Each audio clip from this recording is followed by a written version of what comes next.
Sujatha agri form కు స్వాగతం. ఇక్కడ మీరు తాజా టమాటాలు, మిరపకాయలు మరియు వంకాయలతో పాటు ఆరోగ్యకరమైన పశువులను చూడవచ్చు. ప్రధానంగా ఈ 3 జాగ్రత్తలు తీసుకుంటే మీ వేసవి పంటలకు ప్రాణం పోయొచ్చు అని తెలుసా? దాని గురించి తెలుసుకోవాలంటే ఈ వీడియో చివరి వరకు చూసే ప్రయత్నం చేయండి. Welcome to Sujatha agri form.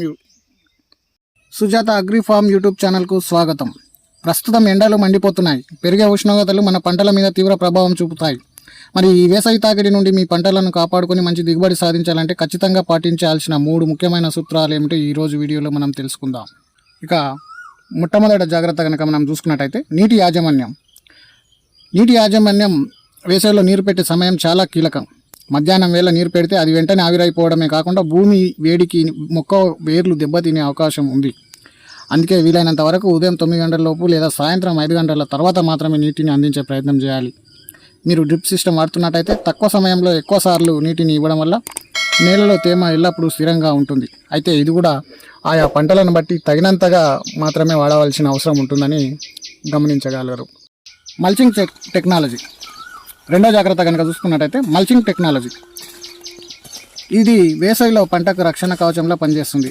మీరు కూరగాయలు లేదా ఉద్యాన పంటలు సాగు చేస్తుంటే మల్చింగ్ పేపర్ వాడటం వల్ల భూమిలోని తేమ ఆవిరి కాకుండా ఉంటుంది. ఒకవేళ మల్చింగ్ పేపర్ అందుబాటులో లేకుంటే ఎండుగడ్డి లేదా పంట వ్యర్థాలను మొక్కల యొక్క మొదళ్లలో కప్పవచ్చు. దీనివల్ల నేల చల్లగా ఉంటుంది మరియు కలుపు కూడా పెరగదు.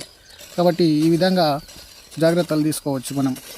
అదేవిధంగా ఇక 3వ జాగ్రత్త కనుక మనం గమనించినట్టయితే సూక్ష్మ పోషకాలు మరియు తెగుళ్ళ యొక్క నివారణ.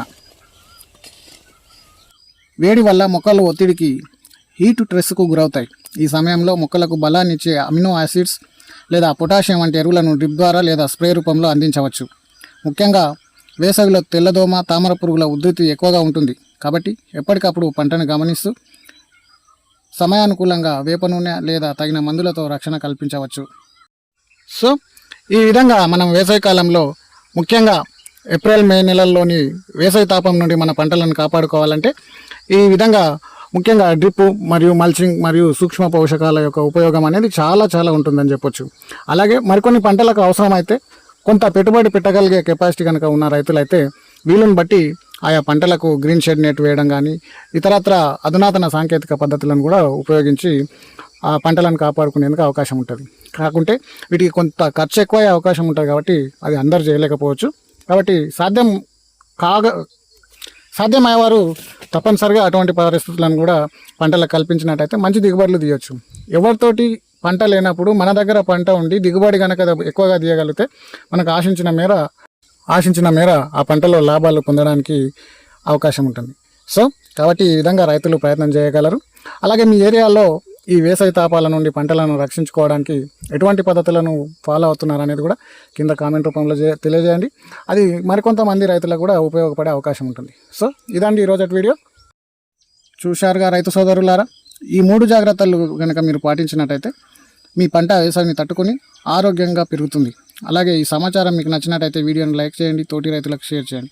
ఇలాంటి మరిన్ని వ్యవసాయ సంబంధిత విషయాల కోసం మా సుజాత అగ్రి ఫార్మ్ ఛానల్ని సబ్స్క్రైబ్ చేసుకోవడం మర్చిపోకండి.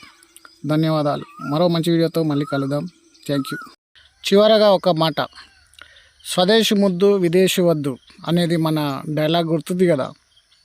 ఇది ఎందుకోసం వచ్చిందంటే విదేశీ వస్తువులను కనుక మనం కొనుక్కున్నట్టయితే మనం నిత్యావసర వస్తువుల నుండి మన సెల్ ఫోన్ ఇతరత్ర అన్ని వస్తువులను ఏదైనా సరే మన దైనందిన జీవితంలో వాడే అన్ని వస్తువులు కూడా వీలైనంత వరకు మనకి అందుబాటులో ఉంటే మన దేశ వస్తువులనే మనం వాడుకోవాలి. తద్వారా మన ఎకానమీని మనం కాపాడుకోవచ్చు. విదేశీ వస్తువులను కనుక ఉన్నట్టయితే మన యొక్క సంపద వేరే దేశాలకు వెళ్ళిపోవడం వల్ల మన రూపాయి విలువ తగ్గిపోతుంది. అలాగే వీలైతే మన వ్యవసాయ సంబంధిత ఉత్పత్తులను కానీ ఇతరత్ర ఎటువంటి ఉత్పత్తులైనా సరే మన దేశంలో ఎక్కువగా తయారీ రంగం ఊపందుకున్న తర్వాత దాన్ని విదేశాలకు కనుక మనం ఎగుమతి చేసినట్టయితే అక్కడి సంపద మన వరకు వచ్చి మన దేశం సుభిక్షం కావడానికి అవకాశం ఉంటుంది.